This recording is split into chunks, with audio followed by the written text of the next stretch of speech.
मुझे नहीं लगता ये बच पाएगा। हमने हर किस्म के टेस्ट और इलाज करके देख लिए। ये मरीज जिस दिन से आया है उस दिन से इसकी हालत खराब होती जा रही है। इसके घर वालों ने इसके बारे में क्या बताया? कह रहे थे कि कुछ दिन पहले रात को इसने अपने कमरे की दीवार पर एक बहुत बड़ी छिपकली देखी। उसके बाद इसकी हालत खराब हो गई थी। मुझे नहीं लगता कि ये मेडिकल का मसला है। मैं इसके भाई से इस हवाले से बात करता हूँ। भाई, मुझे नहीं लगता कि आपके भाई के साथ कोई मेडिकल का मसला है। मेरा मशवरा है कि आप किसी रूहानी आमिल से इनका मुआयना करवाएं। बेटा अमजद, तुम आज काम पर नहीं गए? नहीं अब्बू, मुझे कंपनी ने कल काम से निकाल दिया है। समझ नहीं आती, कोई खास वजह भी नहीं। काम में भी माहिर हूँ। हर कंपनी कुछ दिनों में ही निकाल देती है। समझ नहीं आती। हमारे साथ क्या मसाइल हैं? चचा जान की तबीयत अब कैसी है? डॉक्टरों ने जवाब दे दिया है। वो कह रहे हैं कि किसी रूहानी मुआलिज से इनका इलाज करवाएं। कल मैं एक आमिल के पास जाऊंगा, देखो क्या बनता है।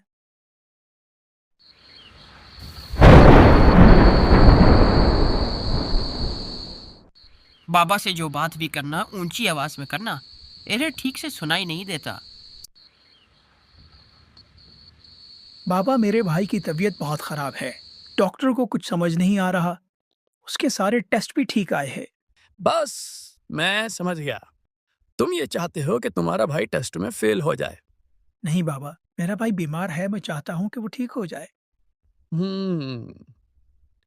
तुम्हारी फूफो ने उस पर जादू कराया है। लेकिन बाबा, हमारी तो कोई फुफो ही नहीं।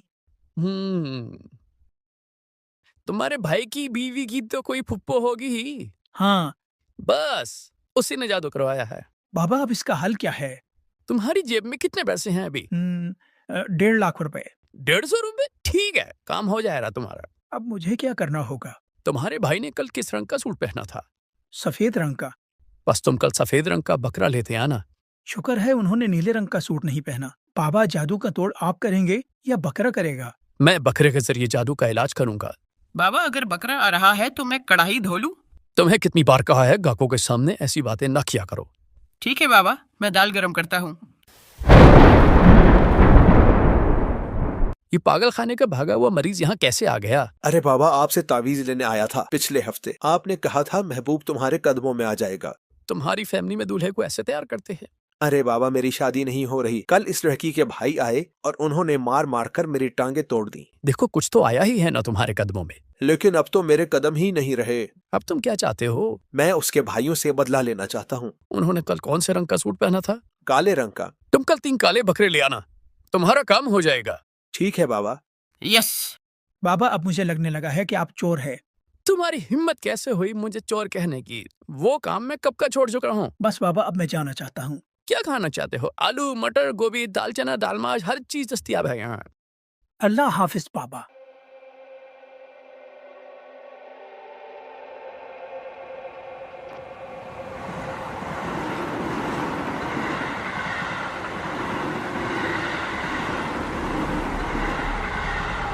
अल्लाह वाले, अल्लाह वाले, अल्लाह वाले, कहाँ खोए हुए हो?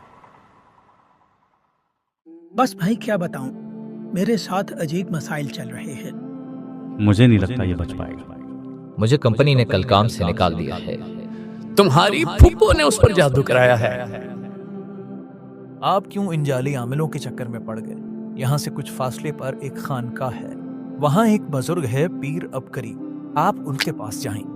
वो आपको सही मशवरा देंगे इस बारे में। बस हजरत, उस दिन से इसकी तबीयत खराब है।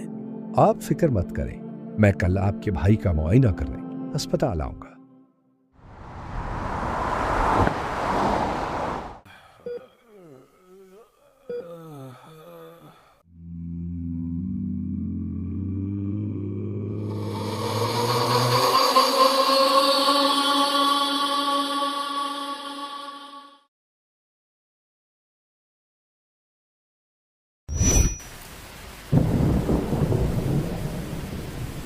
लगता है मेरा सरफिरा भाई फिर से कोई शैतानी अमल कर रहा है।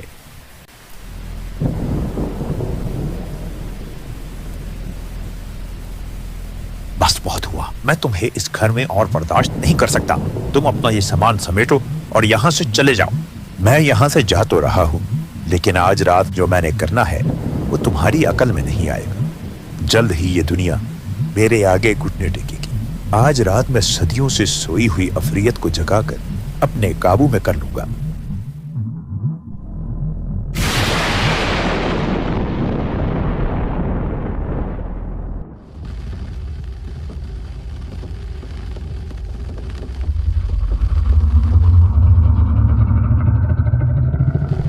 तुम्हारी हिम्मत कैसे हुई मुझे यहाँ बुलाने की? मैंने तुम्हें बुलाने की रस्म पूरी की है, तो असूलन अब तुम मेरे गुलाम हो। मुझे गुलाम बनाने के लिए और बहुत कुछ चाहिए जो तुम्हारे पास नहीं है। क्या मतलब तुम्हारा? मतलब ये कि अब यहाँ तुम्हारा खेल खत्म और इस जगह पर अब मेरा राज होगा।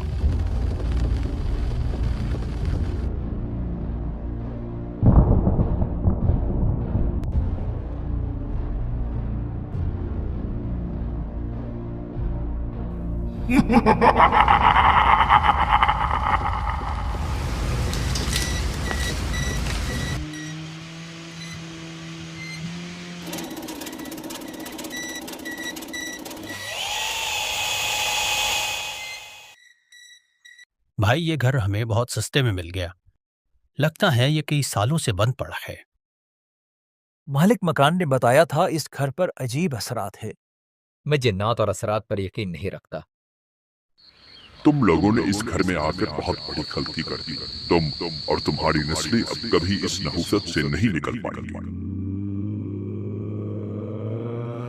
कल शाम मुझे काम से आते हुए ऐसा महसूस हो रहा था कि मेरे साथ कोई चल रहा है। मैं कल सारी रात नहीं सो सका। मैं कल राशन लेकर आ रहा था तो मेरे सर पर कोई चीज गिरी। उस वक्त से सर में बहुत दर्द है। भाई इस घर में अजीब सी चीजें महसूस होती हैं। किस तरह से भाई? मैं समझा नहीं। मेरे कमरे में एक अजीब मामला हुआ।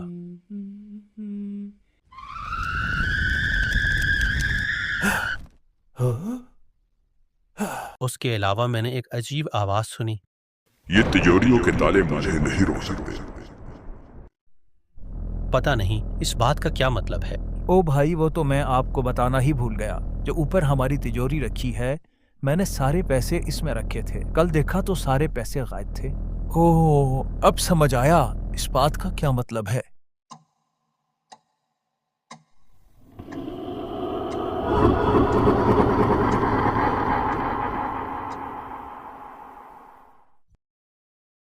न जाने जिंदगी को क्या हुआ। अच्छी खासी जिंदगी अजीरन बन गई।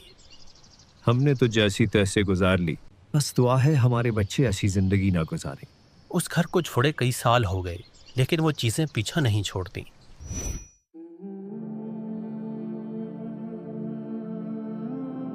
आपके बड़े एक घर में रहा करते थे। वो घर जिस जगह बनाया गया था वहां काली ताकतों का बसेरा था। आपके बड़े उनके असरात में मुब्तला हो गए जो नस्ल दर नस्ल मुंतकिल हो रहे हैं। आपकी हालात की वजह भी यही है। तो इसका हल क्या है जनाब? हम इससे किस तरह निकल सकते हैं? आप तमाम घर वाले सुबह शाम अपने पांव पानी में डबोकर 1100 मरतबा या कहारो पढ़े, इस तसव्वुर के साथ कि इन शैतानी चीजों पर इस नाम की बरकत से आग बरस रही और वो चल रहे। जो शख्स भी सख्त से सख्त जादू, नजर बद या शैतानी चीजों से छुटकारा पाना चाहता हो, वो ये अमल 40, 90 या 120 दिन बाकायदगी से करे। साल साल से खोई हुई खुशियां लौट आएंगी और उसे सेहत भी इस अमल से मिल जाएगी। ठीक है हजरत, मैं आज से ही ये अमल शुरू करता हूँ।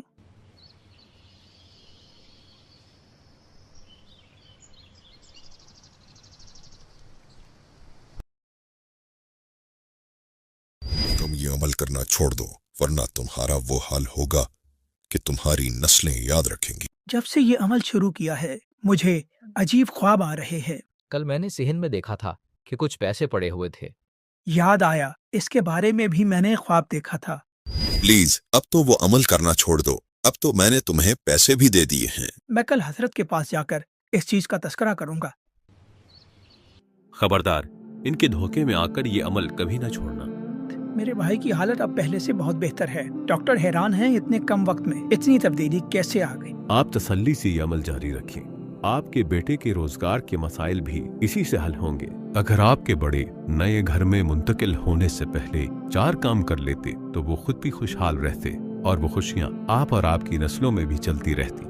हजरत हमें भी वो अमाल बता दें ताकि आइंदा के लिए एहतियात रहे।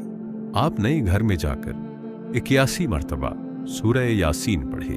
घर के चारों कोनों में और दरमियान में 11-11 मर्तबा आयतुल कुर्सी पढ़े और घर के हर कोने में 3-3 मर्तबा आजान पढ़े।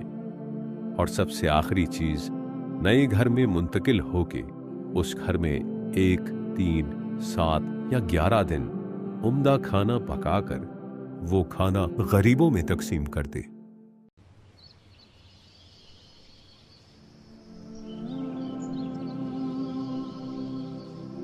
भाई, आज आपको यह सेहतमंद और खुशहाल देखकर जिंदगी का मजा दुबाला हो गया।